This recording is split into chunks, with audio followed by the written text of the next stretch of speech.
at some time or another, have agonized over making a decision. Some decisions are major decisions. And also there are a lot of small decisions that we don't make, that they tax our minds, they drain our energy, they create a lot of anxiety and nervousness and mental torment because we don't take care of it. We decide not to decide, which is a decision. Deciding to decide, to act, is a major, major challenge for all of us at different points in different areas of our lives. And there are things that happen to us along the way, experiences that we have that prevent us from working through the mental block of acting, of doing those things that we know we ought to do. And so what I want you to think about is, what is there that you know you need to do, that you want to do this, but for some reason or another, you've been holding back. For some reason or another, you just have not been able to gather your nerves or be able to work through the procrastinating or putting it off or justifying or blaming. Some reason or another, you just haven't done it. And you know you ought to do this. You really want to do this, but you don't know why you haven't done it. Because in order to begin to reinvent your life, you've got to make a conscious, deliberate, determined effort. That you really have got to put all of yourself into it. It's very challenging to act, to do those things. There are times when you're looking at it and you say, I know I need to do this, but I don't feel like it. I don't want to do it. I know I need to do it, yet leave me alone. No.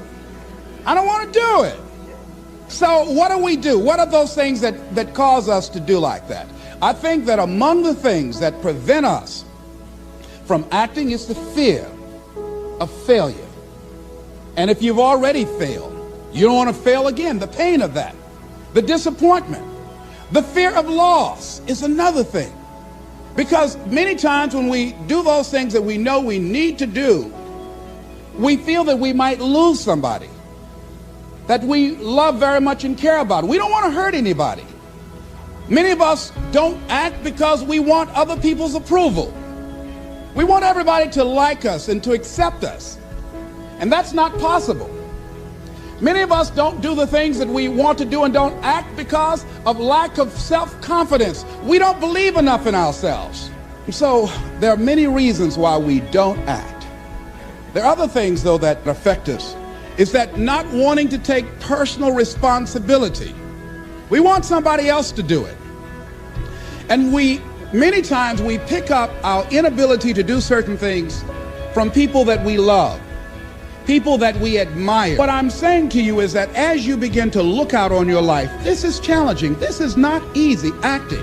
So what are the things that we can begin to do to harness our will? Number one, you've got to bring it out and look at it. You've got to take the power out of it. You've got to expose it to the truth. And the truth is that it has no power over you. So write down something you want to act on, but for some reason that you've been holding back, and look at it. The next thing is, ask yourself the question, is it helping you to continue to put it off? If it's an asset for you to continue to procrastinate, then continue to do that. But if it's a liability for you, if it's causing you some mental and some emotional challenges, or perhaps a financial problem, look at that. Examine that for what it is. Next step, ask yourself, what's blocking you? What's preventing you from acting? Why don't you have the courage to handle that? Why won't you face that? What are you running away from?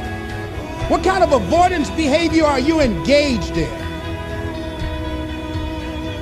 Next is, what is the worst thing that can happen when you take action? Next is, how will you feel after taking this action? I've felt a sense of personal achievement when we look out on our lives. You ask the question, what are you going to do? Look at, as you think about this that you know you need to handle, what are you going to do? And then write down 3 strong reasons on why you know you must take action. And be explicit and descriptive in your reasons, because your reasons have power. Your reasons will drive you. When you have doubt, when your faith becomes weak, your reasons will fortify your faith. When you have an inner conversation, say, no, don't do that. Your reasons will become your rod and your staff to comfort you, to take you through those challenging moments. So write down your reasons. And what you will find, that when you decide to act, when you decide to take life on, and let me warn you, it can be painful, it will be uncomfortable, and that's where the growth is. When you're uncomfortable, when you're stretching out, when you're taking life by the collar, you're going to get thrown to the ground again and again and again. But when you have determination, and you know that what you're doing is right, it gives you your life, it gives a special meaning and power to you, you will have some power from on high. You will discover some things about yourself that will begin to electrify your personality. You'll begin to discover some things about you that you don't know you've got. If you want something out of life, if you want to change yourself, if you want to acquire something, if there's some goal that you want to reach, that is really not easy as some people will make us feel. That living your dream, changing your behaviors, overcoming negative habits, it's challenging. It's hard. That living alone is just very difficult. And once we begin to come to grips with the fact that living is difficult, life is very challenging. I heard a song once by a guy named Dimples called, "If It Ain't One Thing, It's Another." I say to you, if it ain't one thing, it's 12 others. So how do we begin to nurture that hunger? What are the characteristics or the qualities of people that are hungry? What will it take for me to get some of the things that I want? And being hungry for those things, number one, you've got to work on yourself. It's very important that you engage in an ongoing process to develop you. Spend more time on yourself than what you've been spending. It's very important. You owe that to yourself. I was reading a book by Og Mandino called The University of Success. Read one line, gave me a chill. I didn't have to read anything else in the book. He said, many of us never realize our greatness because we become sidetracked by secondary activity. We spread ourselves too thin, don't know how to say no. And we find ourselves doing all kinds of things and never ever have time to do those things that we need to do to work on ourselves. And then there goes a second, there goes another second, there goes another second, and we can't stop and hold time. And before you know it, you wake up one day and you're behind on your dreams and your bills. So decide that you're going to take some time to work on you, that you deserve that from yourself, that your life deserves some prime time, because you are creating your own production. As Michael Todd would say, you are the star of your show. You are the director. You're writing the script. And you will determine whether your life is a smash office hit or flop. You determine that. Working on yourself, talking to yourself. That's so very important. Overcoming the negative conversation, that inner dialogue that's going on all the time, even when you don't want it to be there. You can't stop yourself right now from thinking. You can't do it. It's going on. And so learning how to empower yourself, part of doing that is standing up to yourself. You've got to stand up inside yourself sometimes and say, shut up. You get scared sometimes. Your mind will go blank on you. Some people you will allow to unnerve you. And you wonder, what's wrong with me? I'm not crazy. That's why you've got to learn to make a conscious, deliberate, determined effort to stand up inside yourself. Working on yourself, watching that inner dialogue, it will determine the quality of your life. When you have something you want to do, if you don't develop the courage to do that which has been given you to do, and you spend a lot of time going around trying to convince other people or trying to get their approval, what will happen is that you will lose your nerve. And other people will convince you that what you're doing doesn't have any value, and you'll give up on your dream. One idea can turn your life around. Deciding that you're going to focus to develop your skills. Most people never develop their talents. They have skills and abilities, but if you don't nurture them, if you don't develop them, they will never serve you. Your gifts can take you many places if you develop your gifts. Most of us don't like to do those things that come easy to us. I grant you that your gifts will take you places that will literally amaze you.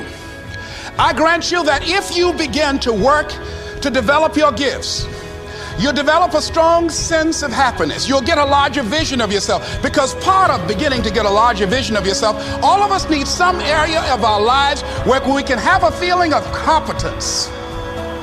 So you've got to work on it. When other folk are having a good time, you've got to have the strength of character to concentrate, to read, to digest information. If you decide in any particular area that you're concerned about, to make a conscious, deliberate, determined effort to read one book a month in that area, in 5 years, you'll be among the top 5% experts in the world. Decide that you're going to push yourself. Most people won't do that. Most people give up on themselves easily. You know the human spirit is powerful. There's nothing as powerful. It's hard to kill the human spirit. The power to hold on in spite of everything, the power to endure. This is the winner's quality. The hunger, the ability to face defeat again and again without giving up. This is a winner's quality. You have that quality within you. When you're hungry, you don't care about the facts. You don't care about the odds. There's greatness in you. And you've got to learn how to tune out the critics outside and the critic inside. And since I'm going to do this, I'm going to harness my will. And I'm not going to let anything stop me. I deserve this. I'm going to do it until. If you want something, you have got to be relentless. You've got to learn how to become resourceful. You've got to learn how to become creative. When crises strike in your life, and in the Chinese language, crises mean danger, but it also means opportunity. And this is an opportunity for you to grow. And you've got to be so relentless, regardless of what comes down the pike, that you're always looking for a way to get over, always looking for a way that you can break through, always looking for a way that you can win, always looking for a way that you can strike a telling blow. Do you have the courage? Or will you die a dreamer? Will you die on the verge and on the edge and in the land of coulda, woulda, and shoulda? Do you have the courage? I'm going to drop something on you. It takes courage to be successful. It is far easier not to be successful. Misery will always have company. Success breeds contempt. If you don't want to make waves, be mediocre. Be normal and fit in. And if you're more concerned about people than you are God, then neutralize everything He put in you. Just fit in with everybody else. Dress like them, walk like them, act like them, eat like them, go where they go, think like they think, do what they do. And once you've neutralized your uniqueness, you don't need courage. It takes courage to be different. It takes courage to go where you've never gone before. For some of you, it took courage to come to this conference. It takes courage to get you outside of the bar. It takes courage to be successful. It takes courage to win. People don't talk about people that don't win. If you win, they're going to talk about you. Do you have the courage to stand there though the storms keep raging and the people get to talking and you stand there and say, I've come too far to turn around? Do you have the courage?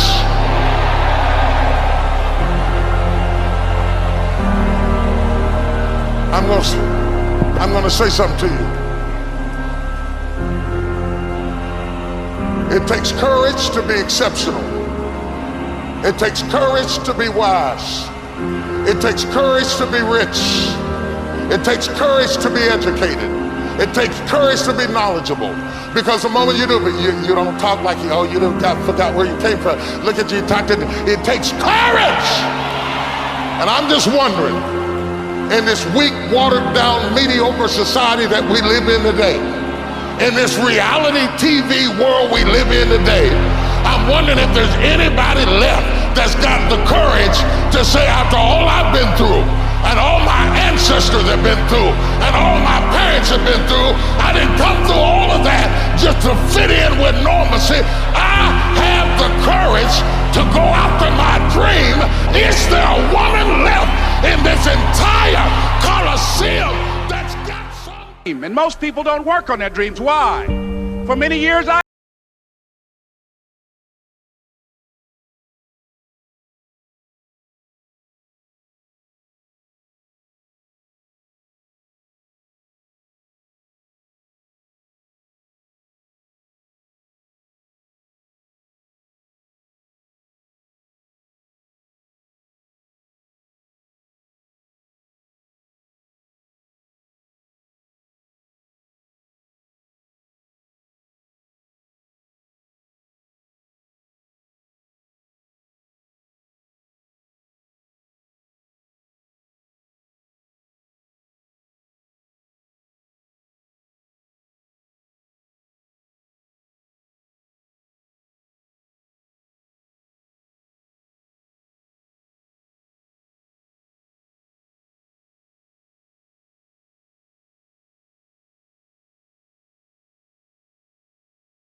my mother used to say, birds of a feather flock together. If you run around with losers, you will end up a loser.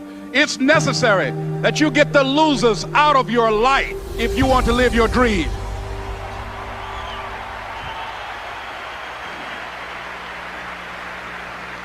It's necessary to know that everybody won't see it, that everybody won't join you, that everybody won't have the vision. It's necessary to know that a lot of people like to complain, but they don't want to do anything about their situation, that you are an uncommon breed. You know, you have to know within yourself that I can do this. Even if no one else sees it for me, I must see it for myself. That's necessary. It's also, ladies and gentlemen, necessary that you be creative when you're working on your ideas. Begin to envision yourselves as being blessed and highly favored to reach your goals. If just one of you capture the essence of what that means, that you have greatness within you and a responsibility to manifest that greatness, that you can make your parents proud, you can make your school proud, you can touch millions of people's lives, and the world will never be the same again. It's possible for you to live your dream. It's necessary that you associate with winners, that you work your system, that you are relentless, that you never give up. It's you. You've got to take personal responsibility. You've got to make it your personal business to make it happen. And you've got to resolve within yourself that I can do this, that it's hard, but you've got to say, I'm the one. I'm the one to make this happen. I'm the one to become successful in this business. As you work to help other people to become successful, that feeds your success. But you know it's going to be hard, but find out what will make it worth it for you. So, ladies and gentlemen, if you want to make your dream become reality, the people that are running at their dreams know that it's possible that you can live your dream, that it's necessary, that you're relentless, that you have a plan of action, that you are creative. The people that are living their dream are finding winners to attach themselves to. The people that are living their dreams are the people that know that if it's going to happen, it's up to them. And they're resolving within themselves, it's not over until I win. The people that are running after their dream know they're going to have hard times. They keep on running because they're saying within themselves, I'm the one, no matter how bad it is or how bad it gets, I'm going to make it. The people that are running after their dreams are the people that are hungry. Shake somebody's hand on your right and left and say, you got to be hungry.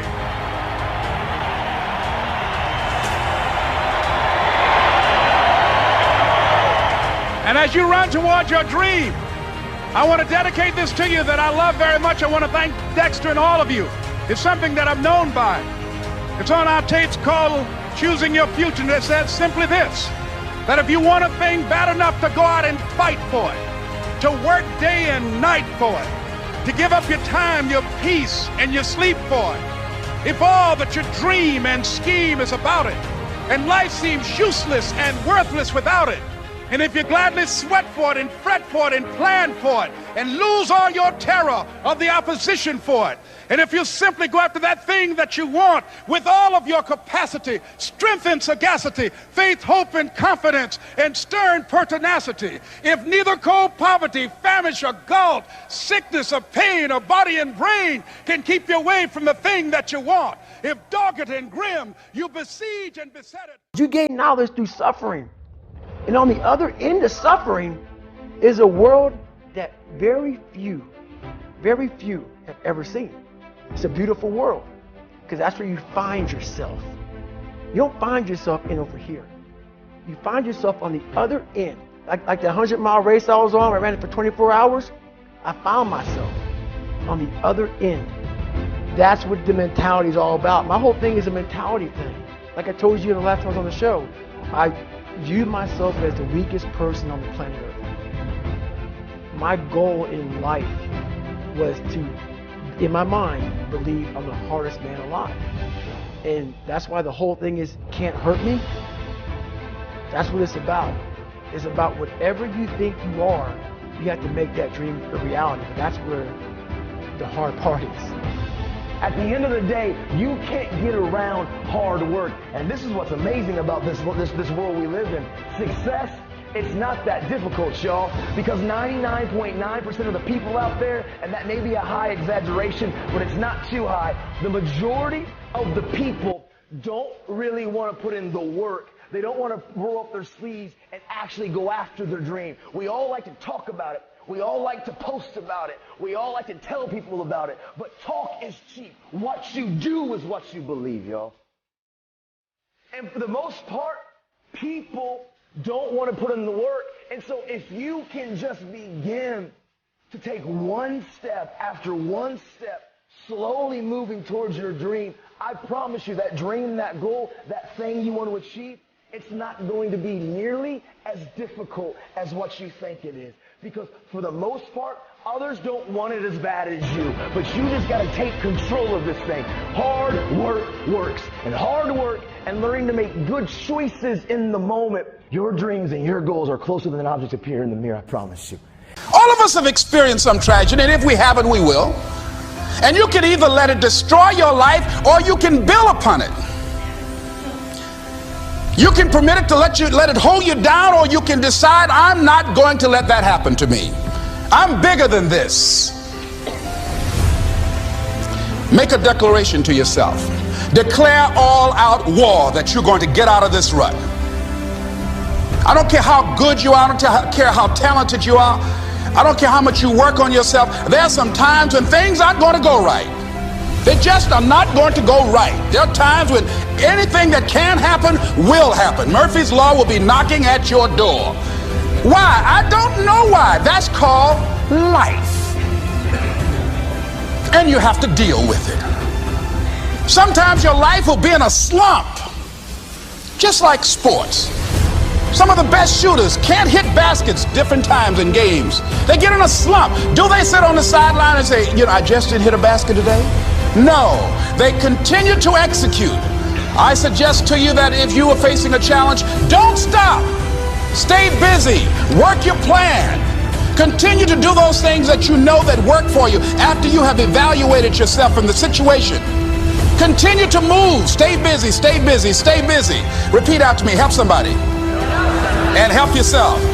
Because what you give is what you get. Find somebody that you can help so you can forget about you for a moment. See, sometimes the best thing to do is to be. Sometimes you have to just back up and go within yourself. A bow and arrow, you can't take a bow and just push it out in the air. You just can't push the arrow out. You have to pull it back and then release it. Sometimes you have to back up and go within and pray and meditate and recharge your batteries. Go away, clear your head, and then come back and look at it from a different vantage point.